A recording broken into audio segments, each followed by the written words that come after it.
നിയുക്ത മുഖ്യമന്ത്രി V D Satheesan ഇപ്പോൾ കന്റോൺമെന്റ് ഹൗസിലെത്തിയിരിക്കുകയാണ്. ദൃശ്യങ്ങളിലേക്ക്.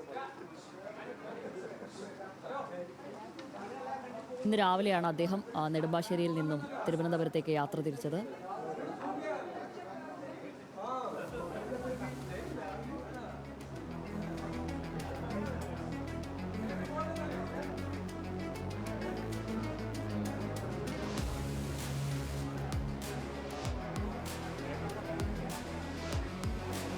മാധ്യമങ്ങളൊക്കെ അവിടെ തയ്യാറാണ്. അദ്ദേഹം ഇന്ന് മാധ്യമങ്ങളെ ഇവിടെ വെച്ച് കാണുമെന്ന് തന്നെയാണ് പ്രതീക്ഷിക്കുന്നത്. നിർണായകമായ മണിക്കൂറുകളാണ് ഇനിയുള്ളത്.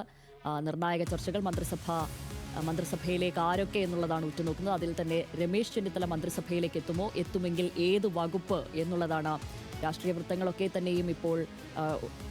തന്നെയുമുള്ള ഇപ്പോഴത്തെ സംസാര വിഷയം, ഇപ്പോഴത്തെ ചർച്ചാ വിഷയം. എല്ലാവരും ഉറ്റുനോക്കുന്നതും അതുതന്നെയാണ്. അങ്ങനെയെങ്കിൽ ഏത് തരത്തിലുള്ള സമവായത്തിനായിരിക്കും ശ്രമിക്കുക, ഏത് തരം വിട്ടുവീഴ്ചകൾ ചെയ്യുമോ, ആഭ്യന്തരം വിട്ടു നൽകുമോ, മറ്റേതെങ്കിലും വകുപ്പായിരിക്കുമോ, മറ്റ് വകുപ്പ് ധനവകുപ്പ് അടക്കമുള്ളവ, റവന്യൂ അടക്കമുള്ളവ വാഗ്ദാനം ചെയ്യുമ്പോൾ അത് അദ്ദേഹം സ്വീകരിക്കുമോ?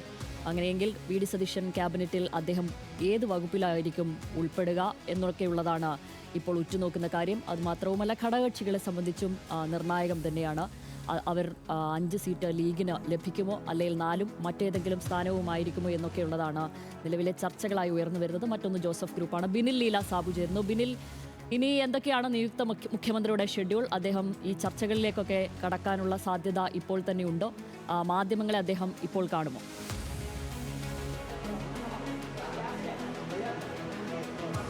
നിലവിൽ കാണുന്നില്ല എന്നാണ് ശ്യാമിലി അറിയിച്ചിരിക്കുന്നത്. ഇന്ന് വൈകിട്ട് ഈ ഉഭയകക്ഷി ചർച്ചകളൊക്കെ പൂർത്തിയായതിനു ശേഷം അദ്ദേഹം മാധ്യമങ്ങളെ കാണും എന്ന് അറിയിച്ചിട്ടുണ്ട്. ഇവിടേക്ക് ഇപ്പോൾ അല്പസമയം മുമ്പാണ് അദ്ദേഹം വിമാനമിറങ്ങിയത്. അതിനുശേഷം കന്റോൺമെന്റ് ഹൗസിലേക്ക് ഇപ്പോൾ എത്തിയിട്ടുണ്ട്. നിലവിൽ പ്രതികരിച്ചിട്ടില്ല. എന്തായാലും ഉഭയകക്ഷി ചർച്ചകൾ വൈകാതെ തുടങ്ങും. അദ്ദേഹം എത്തിയതേ ഉള്ളൂ. അല്പസമയത്തിനുള്ളിൽ ഏകദേശം അരമണിക്കൂറിനുള്ളിൽ ആ ചർച്ചകൾ തുടങ്ങുമെന്നാണ് അറിയുന്നത്. നിലവിൽ കേരള കോൺഗ്രസ് ജേക്കബ് വിഭാഗം നേതാവ് അനൂപ് ജേക്കബ് പിറവത്ത് നിന്നുള്ള MLA ആണ്, നിയുക്ത MLA ആണ്. അദ്ദേഹം ഇവിടേക്ക് എത്തിയിട്ടുണ്ട്. നേരത്തെ പ്രതികരിക്കുകയും ചെയ്തു. ചർച്ചകളിലാണ് വകുപ്പുകൾ സംബന്ധിച്ച തീരുമാനങ്ങൾ ഉണ്ടാവുക എന്നാണ് അദ്ദേഹം പറഞ്ഞത്. ആ ചർച്ചകൾ ആരംഭിക്കും. അനൂപ് ജേക്കബ് മാത്രമാണ് നിലവിൽ ഇവിടേക്ക് എത്തിയിട്ടുള്ളത് എന്നാണ് ഈ ഘട്ടത്തിൽ മനസ്സിലാക്കാൻ കഴിയുന്നത്. ബാക്കിയുള്ള ഘടകകക്ഷി നേതാക്കളൊക്കെ ഇവിടേക്ക് വരും. RSPയുടെ യോഗം തുടരുകയാണ്. അതിനുശേഷം ആ നേതാക്കൾ വരും. മുസ്ലിം ലീഗിന്റെ നേതാക്കൾ കുഞ്ഞാലിക്കുട്ടി അടക്കം ഇവിടേക്ക് വരും. CP ജോൺ ഇവിടേക്ക് എത്തും. അങ്ങനെ ഘടകകക്ഷികളുടെ എല്ലാ നേതാക്കളും ഇവിടേക്ക് എത്തി ഒറ്റയ്ക്കൊറ്റയ്ക്കായിട്ടായിരിക്കും ആദ്യം ഈ കൂടിക്കാഴ്ചകൾ നടത്തുക. അത് വകുപ്പുകൾ തീരുമാനിക്കേണ്ടതിനാണ്. ചില ആശയക്കുഴപ്പങ്ങൾ, ചെറിയ തർക്കങ്ങൾ, അഭിപ്രായ വ്യത്യാസങ്ങളൊക്കെ ഉണ്ട്. അതൊക്കെ പരിഹരിക്കുമെന്നാണ് നമുക്ക് അറിയാൻ കഴിയുന്നത്.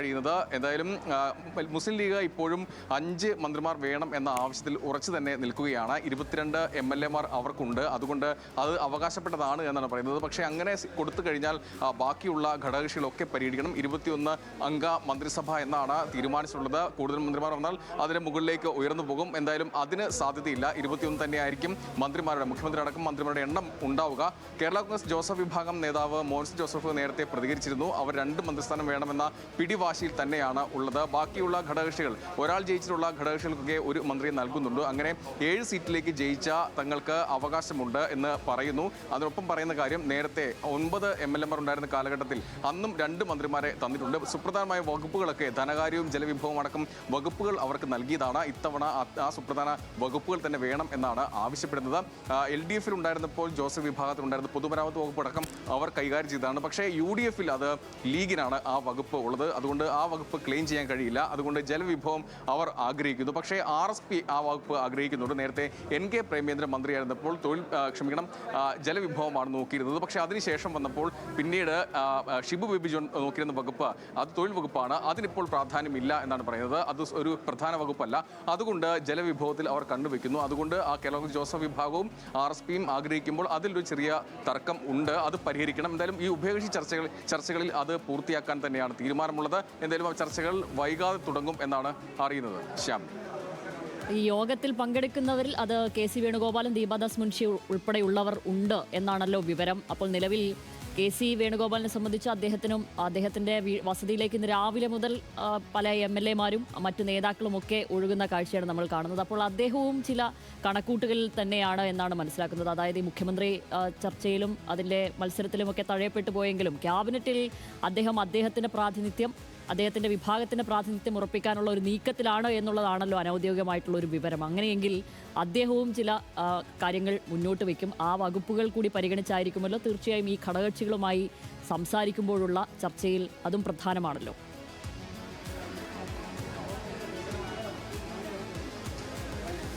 അങ്ങനെ തന്നെയാണ്. അദ്ദേഹം നേരത്തെ തന്നെ 7 മന്ത്രിമാർ തനിക്കൊപ്പം നിൽക്കുന്ന 7 MLA-മാരെ മന്ത്രിമാരാക്കണം എന്നൊരു ആവശ്യം അദ്ദേഹത്തിനുണ്ട്. അത് എന്തായാലും അതിൽ വലിയ തർക്കങ്ങൾ ഉണ്ടാകാൻ സാധ്യതയില്ല. നിലവിൽ പരിഗണിക്കപ്പെടുന്ന പേരുകളിൽ അത് ഉണ്ട് എന്നുള്ളതാണ്. പ്രത്യേകിച്ച് അദ്ദേഹത്തിനൊപ്പം നിൽക്കുന്ന MLA-മാരാണ് ഭൂരിപക്ഷവും. അതുകൊണ്ട് അദ്ദേഹം ആഗ്രഹിക്കുന്ന ഒരു നമ്പറിലേക്ക് 7 വന്നില്ലെങ്കിൽ പോലും ഒരു 5 or 6 ആളുകളെങ്കിലും ആ രീതിയിൽ അദ്ദേഹത്തിനെ പിന്തുണയ്ക്കുന്ന ആൾ വരും എന്നാണ് അറിയുന്നത്. നമുക്ക് ആ കണക്ക് പരിശോധിച്ചാൽ ഇപ്പോൾ നോക്കിക്കഴിഞ്ഞാൽ കൊല്ലത്ത് PC വിഷ്ണുനാഥ് വർക്കിംഗ് പ്രസിഡന്റാണ്. അദ്ദേഹം മന്ത്രിസ്ഥാനത്തേക്ക് ഉറപ്പായും പ്രതീക്ഷിക്കപ്പെടുന്ന ഒരു പേരാണ്. KPCC പ്രസിഡന്റ് സണ്ണി ജോസഫ്, അദ്ദേഹവും ആ രീതിയിൽ ആ മന്ത്രിസ്ഥാനത്തേക്ക് ഉറപ്പായും പരിഗണിക്കപ്പെടുന്ന ഒരാളാണ് അദ്ദേഹം. M ലിജു, ബിന്ദു കൃഷ്ണ ഇവരൊക്കെ പരിഗണിക്കപ്പെടുന്നവരാണ്. ഇവർ ഒപ്പം നിൽക്കുന്ന KC വേണുഗോപാൽ ഒപ്പം നിൽക്കുന്ന ആളാണ്. തിരുവഞ്ചൂർ രാധാകൃഷ്ണൻ മുതിർന്ന നേതാവാണ്. അദ്ദേഹം മന്ത്രിസ്ഥാനത്തേക്കോ സ്പീക്കർ സ്ഥാനത്തേക്കോ വരാം. അദ്ദേഹവും ഈ ഒപ്പം നിൽക്കുന്ന KCക്ക് ഒപ്പമുള്ള ആളാണ്.